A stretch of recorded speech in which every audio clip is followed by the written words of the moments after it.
Nag-start po siya 3 days po before ako pumunta ng ER. August 6, nafe-feel ko na po na may masakit dito, banda dito. Pero sobrang tolerable siya. So, nakakapag-work pa ako. Parang yung pain ko from 1 to 10, nasa 2 lang yung sakit niya. So, tolerable siya for me. Kaya nakakapagtrabaho pa ako. August 8 ng 3 o'clock AM, biglang nagising na lang ako sa sobrang sakit. Tapos namilipit ako sa bed. Tapos hindi ko alam kung anong position yung kailangan ko gawin para medyo ma-relief. Tapos yun, hindi ko na talaga siya kaya. Pumunta ko ng ER. Yung sakit niya from 2 naging 7. So, ganun siya kasakit. Bale sa ER po, CT scan po ako, and then dun po nakita na meron po akong beginning appendicitis. Pero nung nabigyan naman po ako ng gamot sa ER, bumalik lang sa 2. Naging 2 na lang ulit yung sakit niya. For how many days, consecutive days, 2 lang siya.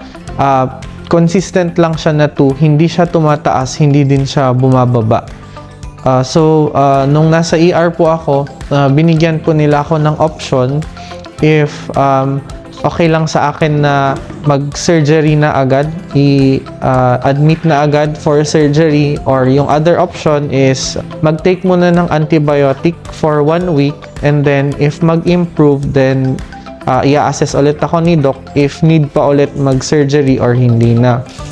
So, before tapos yung antibiotics ko for 1 week, nag-follow up check-up ako kay doc, and then yun, sinabi ko kay doc na nagtitake ako ng antibiotic pero hindi po siya nawawala yung pain, pero tolerable yung pain, tsaka nakakapag-work pa ako.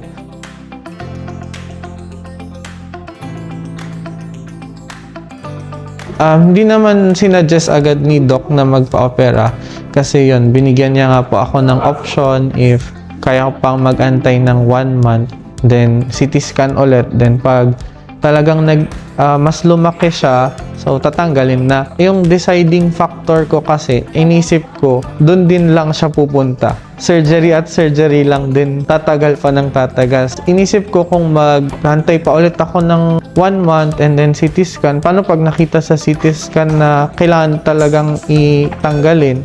So parang pinrolong ko lang yung agony ko, tapos nandun lang din yung pain na 2/10. So parang ako lang din yung may hirapan. So sabi ko kay doc, okay na po, willing na po ako magpa-surgery. Ang in-expect ko po, siguro for 1 to 2 weeks, meron pa akong ma-feel na masakit sa akin. Pero sa akin naman, as much as kaya ko, tolerable yung pain, then okay lang sa akin na bumalik na sa work. And then, yun, in-expect ko na yun, mawawala na yung pain na nararamdaman ko. So, continue na ulit sa dati. For me, siguro, wag natin baliwalain if may nafe-feel tayo na pain. Kasi kung isipin mo, parang yung iba, most naman sa atin, ang isipin nila, okay lang to, kaya ko pa. Kasi takot sila gumastos. Ganon. Kasi takot sila na mag-spend. Pero hindi nila alam, the more na tinitiis nila yung sakit, maybe mas lumalala.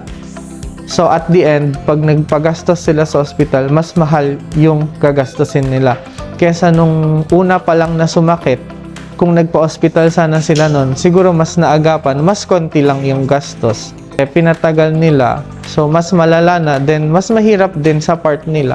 Kasi most of us talagang, parang pupunta lang sa hospital pag severe na yung nararamdaman. So for me, alagaan nila yung sarili nila, wag nilang ibaliwala yung mga nafe-feel kasi pinaparamdam yan ng katawan sa'yo kasi may ibig sabihin. Actually, excited kagabi pa. Tinatanong din ako nung iba na tinatanong ako ng girlfriend ko kung anong nafe-feel mo since yesterday. Anong nafe-feel mo, ganyan. Kasi siya daw kinakabahan. Ako excited ako. Excited ako. Tapos, yun, kaya pumayag din ako kasi gusto ko talagang makita kung paano siya natanggal, ganun. Thank you din po.